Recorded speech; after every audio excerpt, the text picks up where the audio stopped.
Now it is time to show you some gameplay of Braindance. This is a feature that you'll experience when you play Cyberpunk 2077. Braindance is essentially a recording of somebody else's experience. It allows you to relive their sense of sight, smell, touch, and even hearing, all thanks to a special device. After the gameplay, I will be welcoming back Pavel Sasko, and will also be joined by Patrick Mills, our senior quest designer and all-round lore master, who will be helping to answer your questions and give you some explanation on how you'll be interacting with Braindance when you play Cyberpunk 2077. So, let's take a look. Plan simple. Do nothing odd. Don't get creative. You go in, snatch the cash, get out. And we sell the BD to those psycho freaks from the studio. Got it. And remember, everything on full blast. They'll spot us extra for a wicked adrenaline high. Okay, on you go.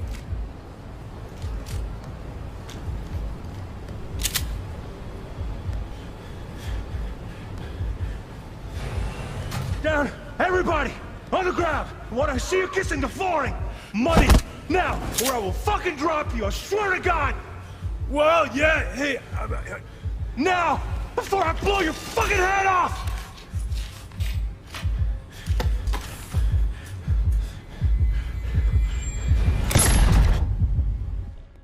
Ah! Slow, deep breaths. Your cortisol and adrenaline spiked, but the soft activated your hormone blockers. Nothing happened. You're alive and well. That was too much. Could feel the guy's pain, his stress, his hope. Hope wrapped up in something else. Mm-hmm. Probably took a booster just before. You'll be fine. Got everything set up? Let's switch over to editing mode.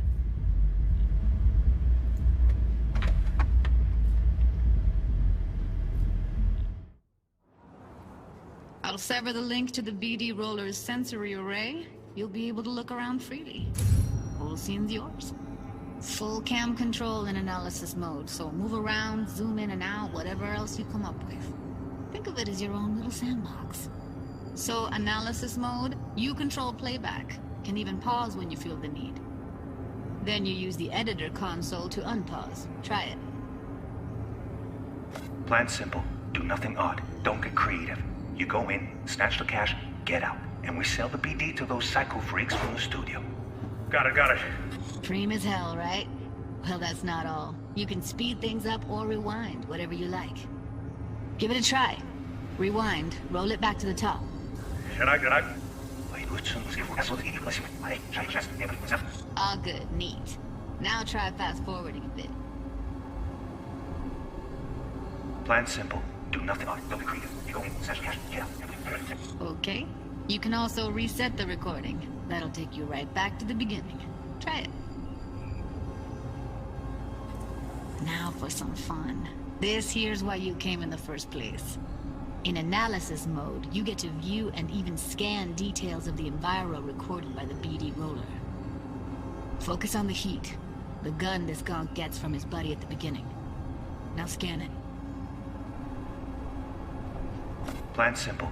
Do nothing odd. Don't get creative. You go in, snatch the cash, get out. And we sell the BD to those psycho freaks from the studio. And remember, everything on full blast. That's why Okay, right here. Excellent. Let's move on. Now heads up. In analysis mode, you can ferret out background noise and conversations if the roller got close enough.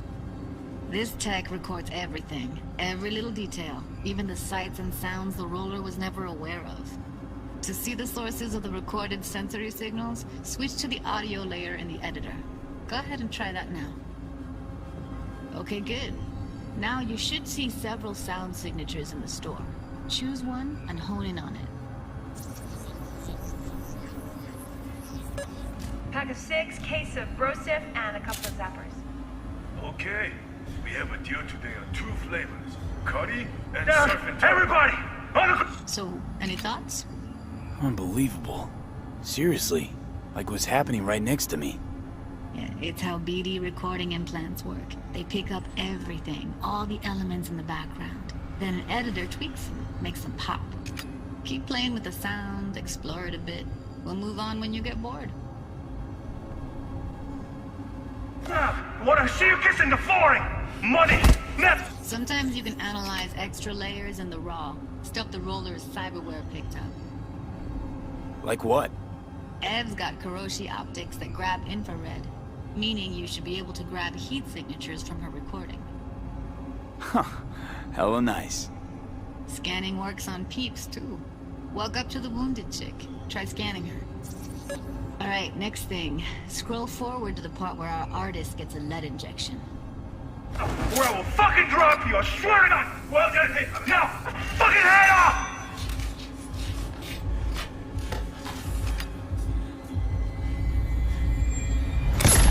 See that? They shot him and he never saw it coming. But you will. Here it comes. My favorite part of the game. See the blinking thing over the entrance? Surveillance cam. Must have caught our shooter. You'll see in a sec. Cam feeds to the screen behind the clerk.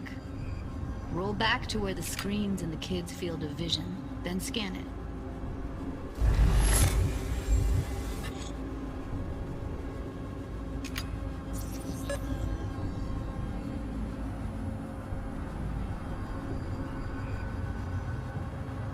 His own Chumba shot him. Probably planned to all along. Must have got a nice slice of cred on the black market for a BD like this. BD freaks are ready to pay a preem for a real flatline. Anyway, if you've seen enough, you can exit.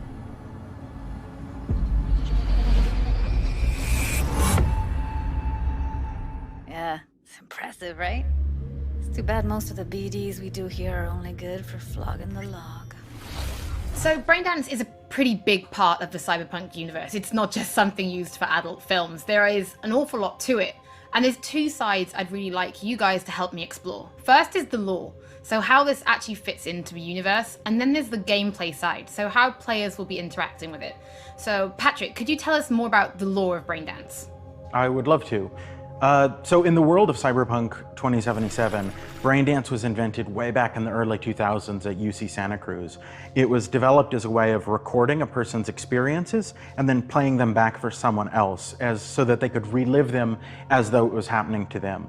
It was originally used for things like therapy and prisoner rehabilitation, but by 2077 it's become this global media industry, including things like movies, mass entertainment, things like that, video games, some interactive things, and of course adult fare as well.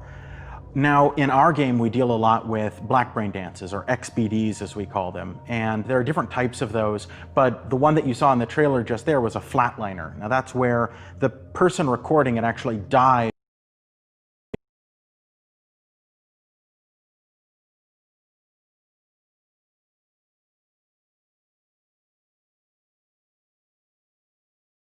of a thrill, but a mercenary can also use them for various things, and you'll see that in the game, of course. And from the gameplay perspective, we have been working a lot throughout last years trying to figure out the best way how to use the Braindance in the game as a mechanics.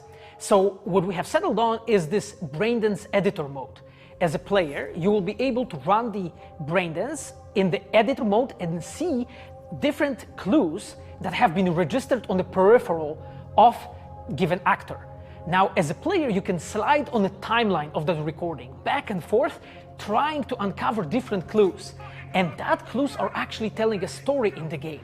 So, as a player, you will run different investigations that will lead you to different mysteries, and you will uncover them actually using that Braindance as a mechanics in the game. So, as Pavel was saying, we use Braindance as a storytelling tool. It's not a collectible. It's not something where you're going to go in and you're going to play it and you're going to be like, I've seen this before. What we use Braindance for is to give you a keyhole into the life of the residents of Night City. And we can explore things like childhood trauma, religion, various philosophical ideas in a way that you might not otherwise experience in a story about a mercenary on the tough streets.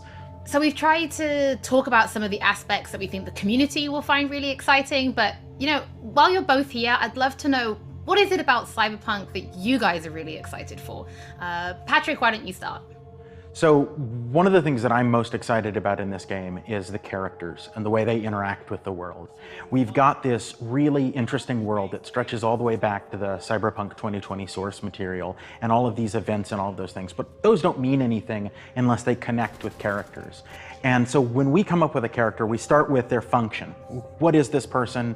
What do they do in the story? But we don't stop there. We go back and we figure out what was their childhood like? What was their upbringing like? What kind of obstacles did they face in this harsh reality, and did they overcome them? And how did they overcome them, or did they not overcome them, and why? And you can see all of those things in their environment, in their dialogues, in sort of how they operate in the world. And we come up with that for all of our characters. Now you look at someone like Victor Vector, and you're gonna see stories about his past in his environment and in his dialogue. You know, we come up with that stuff even if we don't use it in the game, because it helps inform us as to who these characters are. And for me, I would not be myself if I would not say that I'm the most excited about our quests. Like with our Witcher 3 team, with Patrick and like everybody that has stayed with us since the Witcher 3 time, we really have grown so much. We have learned so much, and we have used all that experience to put them into the quest that we have made. And you will not find really a filler in this game. Like everything has a meaning. Like we put so much effort into making sure that everything is rewarding, is interesting, is talking about characters, as Patrick said, is talking about worlds, is talking about emotions, like touching the player in a really, like a real way. And I just can't wait to find out what you think. Pavel, I know you mentioned story and quests and writing quests, and when I was last in the studio, I had a look and I saw a notebook on your desk, and I would love for you to show everybody this notebook. Okay, Holly, I mean, you asked for it. So this is my notebook. It says Salsa Quest Designer. The reason is because I dance salsa, and I'm a quest designer, so you know. So I started this notebook actually when we were really starting Cyberpunk. At the very beginning, I wrote like a first note, and it says pretty much something along the lines of that we were starting with a prototype. And then, you know, I kept on basically noting things that we've been working on for like next years. I remember once when our concept artists actually approached me, and they said that they want to take a look on my notebook. I was like, what for actually? And they took some pictures. And they told me, yeah, well, you know, because we are looking for a reference material for notes of a psychopathic killer. so yeah, well, you may find maybe some of my notes in the game. Pavel and Patrick, thank you so much for joining me. I'm pretty lucky because I have read some of the stories that you and the team have written for Braindance, and I'm pretty excited for people to discover them. But before we do finish today's episode, there is just one more thing we'd like to talk about. Earlier in this episode, I mentioned that media have been getting hands-on with the opening of Cyberpunk 2077, and they should be posting their impressions right about now. And if you missed anything from today's episode, don't worry, we'll be uploading everything to our channels very soon. And finally, on behalf of everybody at CD Projekt Red, we just want to say thank you so much for joining us for this, the very first episode